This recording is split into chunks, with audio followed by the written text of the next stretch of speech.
ሰላም ለዚህ ፕሮግራም የተከበራችሁ ዲያን ግሎባል ሚዲያ ተከታታዮች የሰዓቱን ዜና ጀምራ አብራችሁን ቆዩ። በመጀመሪያም ክልሎች ለወጣቶች የስራ ዕድል ለመፍጠር በሚል ህገወጥ ኬላዎችን እንደሚያቋቁሙ ሁለት መስሪያ ቤቶች በጋራ ያስጠኑት ጥናት አመለከተም። በኢትዮጵያ በክልል ፖሊሶች የሚሊሻ መዋቅሮችና ለወጣቶች የስራ ዕድል በሚል 237 ህገወጥ ኬላዎችን ማቋቋማቸውን የሚኒስቴር መስሪያ ቤቶቹ ጥናት አመለከተም።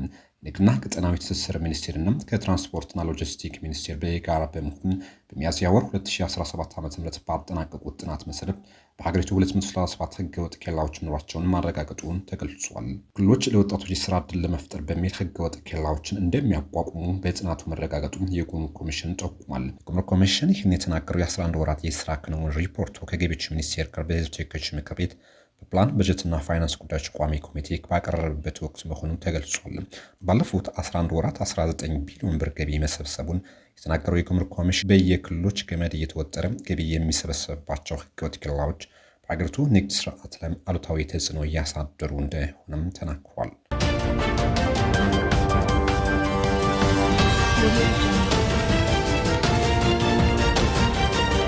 በባህር ዳር በእስር ላይ የሚገኙት የጤና ባለሙያዎች ንቅናቄ ከፍተኛ አስተባባሪ ዶክተር ዳንኤል ፈንታነህ እንዲፈቱ አምነስቲ ጠየቀም። ባሳለፍነው ሳምንት ሰኔ 18 ቀን 2017 ዓ.ም ቀትር ላይ በአማራ ክልል ርዕሰ መዲና ባህር ዳር ከተማ በጸጥታ ኃይሎች በቁጥጥር ስር የዋሉት የጤና ባለሙያዎች ንቅናቄ ከፍተኛ አስተባባሪ ዶክተር ዳንኤል ፈንታነህ እንዲፈቱ ዓለም አቀፉ የሰብአዊ መብት ተቆርቋሪ ተቋም አምነስቲ ኢንተርናሽናል ጠይቅም። አምነስቲ ኢንተርናሽናል የአማራ ክልል ፖሊስ ኮሚሽን በባህር ዳር ከተማ በቁጥጥር ስር አውሎ ለእስር የዳረጋቸው ዶክተር ዳንኤል ፈንታነህ ያለምንም ቅድመ ሁኔታና በአፋጣኝ ሊፈታቸው ይገባል ሲል ትላንት ሰኔ 23 ቀን 2017 ዓ.ም ባወጣው መግለጫ ጠይቋል።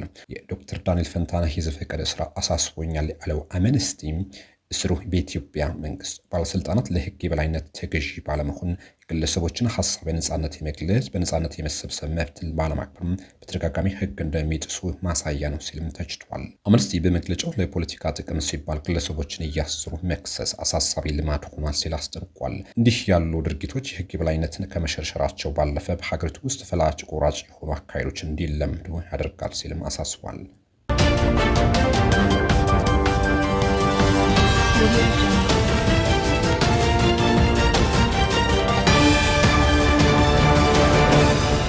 የውጭ ሀገር ዜጎች በትንሹ $150,000 በማውጣት የማይንቀሳቀስ መኖሪያ ቤት ባለቤት እንዲሆኑ የሚፈቅድ አዋጅ ጸደቀ። የህዝብ ተወካዮች ምክር ቤት የውጭ ሀገር ዜጎች የማይንቀሳቀስ የመኖሪያ ቤት ባለቤት የመሆን መብት አዋጅን አጸደቀ። ከአዲስ አበባ ውጭ መስራት ቢፈልጉ በወጣው መመሪያ መሰረት ክልሎች ተፈጻሚ እንደሚያደርጉም ተገልጿል። የውጭ ሀገር ዜጎች ወደ ኢትዮጵያ ገብተው በመኖሪያ ቤት ባለቤትነት ኢንቨስት እንዲያደርጉ የተቀመጠው አነስተኛ የገንዘብ መጠን $150,000 ነው ተብሏል።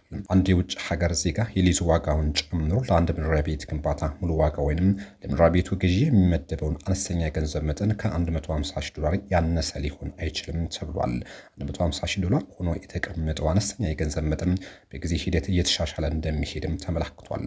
ማንኛው የውጭ ዜጋ በማናቸውም ጊዜ በአንድ ጊዜ የሚኖረው የመኖሪያ ቤት ቁጥር አንድ ብቻ መሆኑ የተቀመጠ ሲሆን ሚኒስቴሩ ከአገር ጥቅም አንጻር አስፈላጊ ሆኖ ሲያገኘው ይህን ቁጥር በመመሪያ ማሻሻል ይችላል ተብሏል። የመኖሪያ ቤት ባለቤት የሆነ የውጭ ሀገር ዜግም ለግለሰብ ወይም ለቤተሰብ የማከራየት መብቱ እንደጠበቀ ሆኖ መኖሪያ ቤቱ ለንግድ ዓላማ መዋል የተከለከለ መሆኑን በአዋጁ ተቀምጧል። ይህ ተገለጸው በምክር ቤቱ የከተማ መሰረተ ልማትና ትራንስፖርት ጉዳዮች ኮሚቴ በአዋጅ ዙሪያ ከምክር ቤቱ አባላት ለቀረቡለት ጥያቄ ምላሽና ማብራሪያ በሰጠበት ወቅት ነው።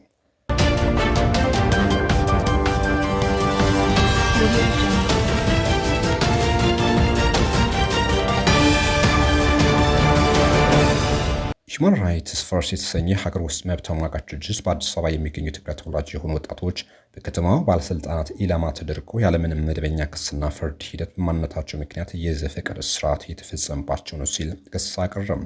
በተመሳሳይ በትግራይ ክልል የሚንቀሳቀሰው ሳልሳይ ወያነ ትግራይ ትላንት ሰኔ 23 ቀን 2017 ዓ.ም ባወጣው መግለጫ ነዋሪነታቸው በአዲስ አበባ የሆኑ የትግራይ ተወላጆች በጸጥታ ኃይሎች በዘፈቀደ እየታፈሱና በህገወጥ መንገድ እየታሰሩ እንደሚገኝ ሪፖርት እንደደረሰው አስታውቋል። ሳልሳይ ወያነ ትግራይ እንዲሁም ሂውማን ራይትስ ፈርስት ዜጎች ስማቸውን ወይም ብሔራቸውን መሰረት በማድረግ ለእስር መዳረግ ሀገር አቀፍና ዓለም አቀፍ ህግጋትን የሚጻረር ነው ሲል በመኮንን ያለ ፍርድ ሂደት ለእስር የተዳረጉትን ያለምንም ቅድመ ሁኔታ እንዲፈቱ ሲል በተናጥል ባወጡት መግለጫ ጠይቋል።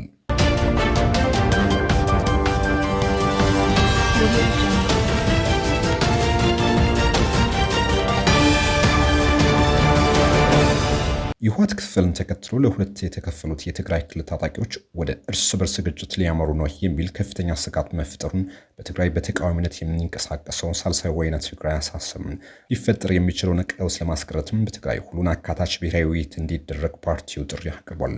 የትግራይ ኃይሎች ወታደራዊ መኮንኖች ባለፈው ጥር 15 ቀን 2017 ዓ.ም ለአንዱ የህወሓት ክንፍ ያጋደለ የተባለትን የአቋም መግለጫ በማንጸባረቃቸው በትግራይ ኃይሎች መካከል መከፋፈሎች መፈጠራቸው ይነሳል። ይህ ደግሞ ከትግራይ ኃይሎች ከፍተኛ አዛዦች ያሉበት ሌላም ታጣቂ ኃይል እንዲፈጠር ምክንያት መሆኑን ተነግሯል። በአፋርና ትግራይ አዋሳኝ አካባቢዎች ለወራት የቆየው ይህ አዲስ ኃይል ወደ ትግራይ ክልል መንቀሳቀሱ መረጃዎች ያመለክታሉ። አዲሱ ኃይል እዚያው ትግራይ ከሚገኘው ነባሩ ኃይል ጋር የእርስ በርስ ግጭት እንዳይገጥም የሚል ስጋት በበርካቶች ዘንድ ተፈጥሯል ሲል ዶይቼ ቬለ ነው የዘገበው።